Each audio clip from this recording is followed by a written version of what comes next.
Ever since Patricia started taking EpiJoint, which has that new ingredient Epitalis in it for mild arthritis, she's got a whole new lease on life. Even discovered a passion for blacksmithery. She makes horseshoes, medieval armour, and her favourite, the mace collection.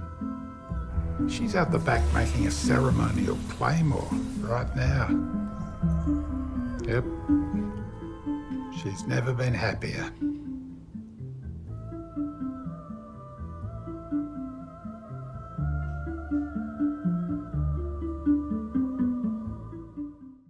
Welcome everyone to Musculoskeletal Health Awareness Month. On behalf of Musculoskeletal Health Australia, I acknowledge the traditional owners of the lands from which you all join us today. We are streaming to you from the lands of the Eastern Kulin Nation and acknowledge the Boon Wurrung, Bunurong and Wurundjeri people as the traditional owners and custodians. We pay our respect to their elders past, present and emerging, and recognise and uphold their continuing relationship to the land and waterways. We also extend our respects to all Aboriginal and Torres Strait Islander people with us today. My name is Jade Roweth, Chair of Musculoskeletal Health Australia, and I would like to thank today's presenter for joining us and bringing you this webinar. I hope you get a lot out of it. Thank you. Hi everyone, I'm Chloe and I'm an accredited exercise physiologist and accredited exercise scientist working in the rehab and performance clinic at Your Body Hub in southeast Melbourne. I graduated from Deakin University. I completed a Bachelor of Exercise and Sport Science and a Masters of Clinical Exercise Physiology degree. My passion in the field's to help people with neurological conditions and intellectual disabilities. I'm currently seeing a variety of clients including those with Alzheimer's, spinal cord injuries and disabilities including autism, cerebral palsy and other cognitive disabilities. I find that these clients benefit the most from seeing exercise physiologists and need the most support. But I also have an interest in musculoskeletal conditions such as chronic back pain, and I'm passionate in using reformer Pilates as a way to reduce and manage the pain. It's a very rewarding job to see clients progress throughout their time at the clinic. The Rehab and Performance Clinic at Your Body Hub is a clinic with a collaborative team of exercise physiologists, exercise scientists, sports physios, pelvic physios, myotherapists, and we also have a dietitian. The clinic's a part of the greater Your Body Hub, which offers multiple recovery and wellness services that complement the therapist's treatments. So in this presentation, I'll be discussing the role of an exercise physiologist and how we're able to help with different musculoskeletal conditions and how we can find a way to safely and effectively exercise to improve their lifestyle. I'll also discuss the many benefits of exercising for musculoskeletal conditions such as chronic back pain, osteoporosis and joint pain. And I'll discuss how our exercise physiology team and I have approached helping our clients with these various conditions and the success we've had in helping rehabilitate and thrive using exercise. We hope throughout this presentation you can see just how effective exercise can be and the long-term results that can be achieved with appropriate care and treatment.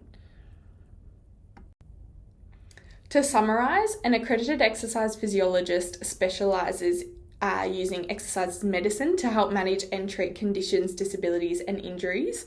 So this includes conditions such as osteoporosis, arthritis, back pain and chronic pain. Most exercise physiologists will obtain a Bachelor of Exercise and Sport Science prior to our master's degree, which provides us with knowledge and experience in the exercise industry, where we'll also have the ability to provide fitness and lifestyle advice beyond a client's condition or injury. This means that we can treat a wide variety of people to improve their musculoskeletal health. When providing our clients with exercise and advice, we don't just use TikTok and Instagram as research. We use an evidence-based approach to provide clients with the best care to help manage their conditions as effectively and safely as possible. So all exercise physiologists will also be a member of Exercise and Sport Science Australia, which is also known as ESSA.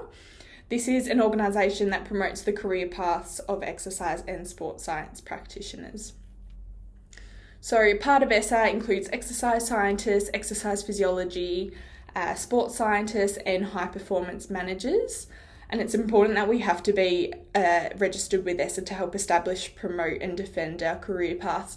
And in order to do that, we must follow professional standards outlined by the committee. If you're wondering how we work alongside other health professionals, we work with a lot of different allied health services to provide collaborative treatment for our clients. So exercise physiology is a great complement to all of these professions, and all of these health professionals will advocate heavily for physical activity as a part of treatment for musculoskeletal conditions. Now, a very common question asked is the difference between us and other health professionals, such as physiotherapists. So as exercise physiologists, we won't diagnose a condition, but we'll take a diagnosis from a physio or an osteo or a doctor, and we'll provide the treatment as a form of medicine for that condition. So that means that we can complement therapists and not replace them. With 4.5 years of study, we focus solely on the exercise as medicine, as mentioned before, and therefore we have a deeper understanding of how exercise is beneficial. This can help out other professionals as well who have studied a similar amount of time, but also have to focus on the diagnosing and using manual therapy for each condition. So I'm going to go through a few different conditions. First one is exercise with chronic back pain. With clients experiencing chronic pain, our aim is to help increase their mobility and improve their lifestyle whilst managing that pain. So through exercise, we want clients to be confident with their movement and be able to complete exercises or activities that they were unable to do whilst tolerating the pain. So when exercising, we'll include shorter sessions with shorter bouts of exercise to introduce the movement, and may include exercises such as Pilates, which can help to reduce the load on the joints and increase your confidence with movement. Whilst exercising, pain and discomfort's okay, but any pain beyond the baseline should require exercise modifications. So here is a case study of one of our regular clients that comes into the clinic. This client's a 51-year-old male presenting with lower back pain, exacerbated from repetitive forward bending. This was at work. So he was compensating on one side of his body due to a number of long-term injuries he's had from footy. He presented with very little core stability and general lower body strength. So as exercise physiologists, we want to work alongside our physiotherapists at the clinic as well as other health professionals to help manage the mobility and strength while also managing the pain. In the first phase of his rehabilitation, the aim was to reduce the present strength differences that were seen on each side of the body. So to introduce movement without pain, exercises were done on the reformer Pilates machine, as originally gym-based exercises were not being tolerated by the client. This phase also helped to increase his confidence in his mobility, particularly with his spinal movements, which he responded really well to in supine position. In the second phase of his rehabilitation, the aim was to improve functional training again. So this included a combination of functional strength training and reformer exercises, which we then transitioned to just gym exercises alone. So exercises for building strength in the trunk and the glutes, as well as single leg stability exercises were prioritised, which allowed for the client to increase his stability and strength on both sides. Gym-based exercises throughout these sessions included exercise like a hip hinge, which previously the client wasn't able to perform at all. Currently, we're in the next phase of rehabilitation, which is now implemented to continue increasing his strength, particularly in the trunk and his hinging movement patterns. So as he experiences minimal to no pain in his lower back now, the sessions are able to focus on his weight loss to help manage the load placed on his joints. A typical session currently includes things like the shuttle run, sled push, RDLs and squats, which have all been progressed to a heavier weight over time. So now that the client's back working, session volume and intensity is monitored depending on what's being done during his working hours. During his rehab journey, the client's attitude towards his injury and pain made a huge difference to his overall recovery. So through guidance and support from our exercise physiology team, he was able to understand that despite pain levels not changing at particular points of his rehab, he was able to do more and move more than he was previously able to do, which highlights the ability of his body's tissues to adapt and change despite his pain levels staying the same. Exercise and osteoporosis. So clients at osteoporosis are at an increased risk of fractures. So therefore our role is to help conserve and strengthen the bone tissue to help reduce this risk. Exercise can also increase the muscle strength and improve balance, which can help reduce the risk of falls, which are associated with these fractures. For clients with osteoporosis, we focus on promoting moderate intensity exercise such as aerobic, weight-bearing activities like walking, balance exercise, and then supervised resistance training to help maintain that bone density. So here we have another case study. This client's a 58-year-old female that was diagnosed with multiple sclerosis, osteoarthritis, and she also has osteoporosis. So due to a combination of these conditions, she sustained a femur fracture requiring surgical intervention, and due to the severity of this fracture, after 20 months the femur was non-union and it didn't fully heal. The client then had revision surgery on the femur, which has since shown good signs of healing, which is great. But her back, hips and knees are significantly affected by her abnormal gait biomechanics, which cause high levels of pain and reduced movement. Due to a combination of reduced muscular strength and endurance, as well as reduced balance and proprioception, this client was at a high risk of falls and high risk of another injury. So she's been here at the clinic since June 2022 and has completed reformer Pilates and functional strength training to regain her independence and ability to complete activities of daily living. Her goals are to remain independently as possible in her home whilst feeling safe and secure, build and increase strength and mobility to keep pain levels as low as possible, and then continue to access family, friends and the community to remain socially connected. Through exercise physiology, this client completes a holistic strengthening program that focuses on functional movements to assist with her daily activities of daily living. Her exercise program focuses on the holistic strength with a focus on functional movements, especially targeting the lower limbs, as well as addressing the mobility, the balance and the gait. The rehab process for this client initially focused on increasing range of motion in the hip and the knee and included light strengthening, reformer and gym-based exercises, which were predominantly supine and seated. During this time, we also continued core and upper limb strength as well to support the recovery. In the next phase of her rehab, we continued with reformer sessions to build strength.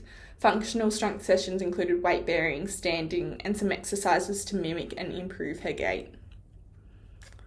Now in the last phase, reformer sessions with bilateral and unilateral lower limb strengthening was focused on. This included supine and side-lying leg press, calf raises, glute bridges and clams. And then the functional strength sessions included more dynamic balance and gait exercises which were unaided. So this included things like sit to stands, crab walks, hip flexion, ladder walks and like stepping over hurdles. So this continued strengthening. We also continued strengthening her core and upper limbs, and that included a lot of other exercises for the upper body, like a chest press, a lat pull down, a shoulder press, etc. Now, over this time, the client reports able to complete activities of daily living with more confidence, which is awesome. She's also shown an increase in overall muscular strength and endurance, both upper and lower limb, as well as improving her core strength and stability. She's been able to build strength in the muscles of her leg to be as functional as possible and has improved her balance and walking mechanics. And she's gone from needing 2 aids while she's walking around to just walking independently, which is so great. All right, so exercise and chronic joint pain. So in terms of chronic joint pain, we want to aim to increase the range of motion, whether this is knee, hip or shoulder pain. Starting small is most effective, so we're reducing the stress on the joints. And by exercising, we're also help to regain and increase the strength and prevent injuries as well as assisting with the pain too. So exercise can also help to reduce inflammation, which can be evident with joint issues. Regular activity will also help to reduce the stiffness and therefore can help with day-to-day activities such as walking. This client is our longest regular client who's been with our EP team since we first opened our clinic. In their first appointment, they reported having chronic shoulder pain from bursitis that would often lead to neck pain. They also had chronic knee pain from years of playing netball, which would flare up regularly. Their lower back and hips would give them most pain most of the time, but would also have periods of extreme pain and then have sometimes no pain at all.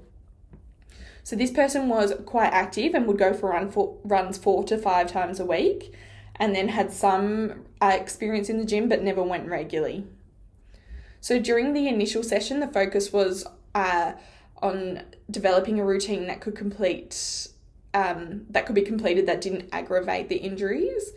So we started with quite simple exercises that allowed the client to go through a whole workout with different body weight only movements that they typically struggle with.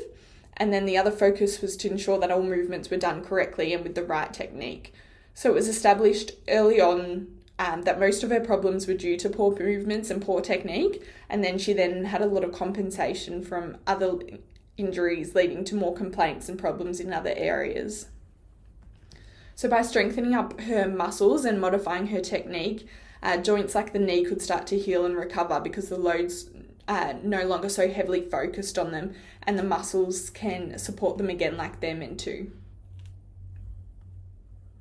In the next phase, we focused on progressions of the initial exercises. So we started to include some weights and moving from just body weight specific movements once the technique was established and once the pain had gone down.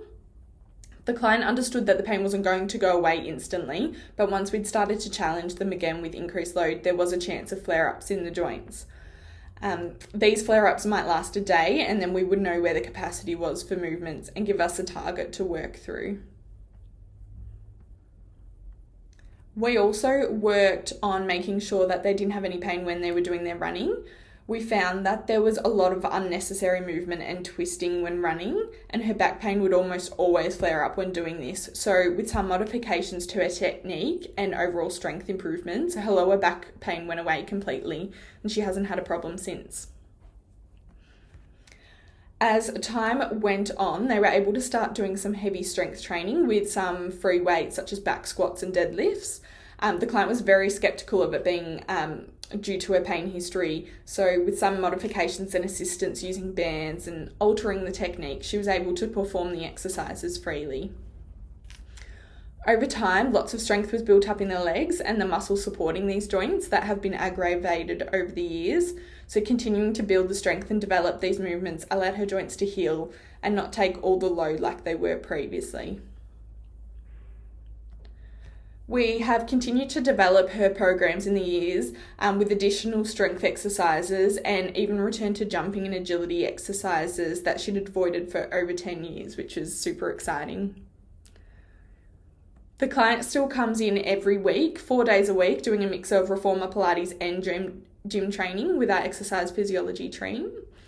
Their pain has essentially disappeared. However, in the last 6 to 12 months, they'd been diagnosed with rheumatoid arthritis in her hands, wrists and knees. This wasn't too much of a concern for us though, as it turned out we'd already been managing the symptoms of rheumatoid arthritis. This was with exercise that we had been prescribing. Now with the rheumatologist, we are able to work together to ensure her condition is managed to be pain-free and not even be noticeable day to day.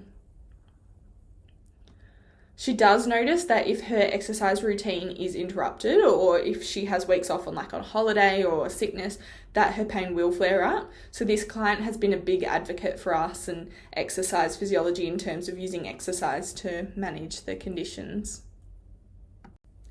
Exercise and scoliosis. So with scoliosis, our aim is to reduce the pain and discomfort, as well as aiming to correct the spine's positioning as much as possible. So through exercise, we can improve posture and strengthen surrounding muscles, which can help with the side effects such as pain and help increase the mobility in the spine. This client here is a 16-year-old netballer who first attended the clinic over a year ago for upper and lower back pain. In the assessment that we noticed that it was potentially some scoliosis involved, so we referred them on to a specialist, and that specialist got some scans done which showed a scoliosis curve in her spine. She would tell us about not being able to get much sleep at night, and then we used this knowledge to design an exercise program and build some strength in her back so that we could hopefully prevent the deterioration that was happening in her spine. We used a lot of corrective exercises, mainly stretching and dynamic gentle movements to reduce that pain in her neck. And once that pain started to settle down, we started moving towards some strengthening and preventing exercises, ensuring that the curve in her spine was not going to progress any further, and that we could start ideally working towards undoing that curve to correct it. So currently she uses a mix of strength and conditioning in the gym and reformer Pilates to address her back issues, and we've had really good success in this area. We've also referred on to our myotherapy team as needed to get some manual therapy, as she finds that having some hands-on treatment can help loosen the tightness in her back. This allowed her to be able to exercise in a much more comfortable and effective way, which she wasn't restricted by pain and tightness that she was feeling. So this client continues to stretch before bed every night and has reported having no issues with pain or compromised sleep. So now we have a client with multiple conditions. So this client's a 77-year-old female whose condition first presented with back and hip pain, referred by our myotherapist. Over their life, they've been diagnosed with so many conditions such as arthritis, osteoporosis, bursitis. She's had torn ligaments and muscles, and then many tendinopathies, just to name a few. She's been managing her pain with multiple therapists such as an osteo, a chiro, a physio, and the myotherapist, as well as acupuncture, just anything to help manage the pain. Exercise physiology was the next thing to try and help manage her conditions. So she's been coming to the clinic for over 5 years now, and when she first came in, she reported a mix of different conditions, particularly with her back pain and her functioning. Joint pain, lack of movement in her hips, her knees, her feet, her shoulders. So the EP started off by establishing a relationship with her current therapist. Her myotherapist was in our clinic, which made our collaboration efforts so much easier. But her physio and chiro were external, so the EPs connected with those therapists and collaborated with the client and the therapist to ensure that the services were complementing each other and that she was already receiving the treatment she was receiving without compromising her progress. The client said that they would feel very good after each treatment that she would receive from other therapies, which allowed us to take advantage of this improvement to help her condition from the other therapists and build strength and function during these periods of improved ability. In the beginning of her exercise journey, the EPs established a really simple exercise program that included a lot of the rehab exercises that were given by other therapists and combined with the exercises that we felt the client needed to improve in their overall health beyond the musculoskeletal treatment they were receiving. Our goal was to improve her ability to improve her daily tasks, prevent her falls with improved balance, improve her cardiovascular fitness, and assist with overall weight management. The exercise physiologist noticed in the initial sessions that this client struggled with their strength and overall function, mainly due to their therapist being so time poor and that they had to focus so heavily on the management of their conditions that were presented to them in their limited appointment times. So this meant that they lacked the ability to address her overall health in other areas. So the client started coming in twice a week with us into the gym, doing personalised exercise classes with a program that allowed us to target all of her concern for 2 hours a week. This involved upper body and lower body strengthening, some stretching, some balance, and then some functional exercise such as like walking over hurdles and small steps or lifting objects off the floor. The kind of stuff that you would involve in your everyday, day-to-day activities. Once they could start doing these basic movements, the EP started to increase the challenge a little bit more with complex exercises and increased resistance. To this day, we still work with this client twice a week with exercise classes and reformer Pilates with the help of their other therapists as well that they're seeing on a regular basis. There is a good routine in place with hands-on therapy such as massage and her physio, which helps with acute conditions and diagnosis for any things that come up. Unfortunately, for a client that is at this age, we do see conditions or injuries come up on a regular basis, and that's why it's important to have an exercise physiologist in her team. We can adapt to these curveballs and adjust what's being done to ensure that our exercising safely and our guide through the rehabilitation that is needed in collaboration with other therapists. With a complicated multiple condition history like this, we did see a lot of improvement in her overall function and movement. Unfortunately, not all of her conditions can ever be fully healed, but she fully understands her situation and recognises that her main goal of her treatment is to reduce her deterioration and keep her as independent as possible. To this day, she's still able to walk independently, exercise regularly, cook, clean, drive, and take care of herself, as well as her husband, despite so many people telling her that she wouldn't be able that she would be in a wheelchair. So those are just a few of the many musculoskeletal condition clients that we see in our clinic. We have a lot of different clients that we see each week that all have different conditions and situations that require a personalised approach. That is a really important reason why an exercise physiologist is vital to a lot of people's ongoing treatment, because people's situations will change all the time, as you would see in the client's cases. With situations changing, there was a need for exercise adaptation and a change in their approach. This is the same as if you go to a doctor and you're getting some medicine. They'll give you a different dosage or a different type of medicine depending on what's going on. So if you think similarly of exercise as medicine, like we said at the start of our presentation, exercise needs to be customised to your specific needs at that time, and this can be done with an increase or decrease in the dosage of exercise, or sometimes a complete change in that medicine.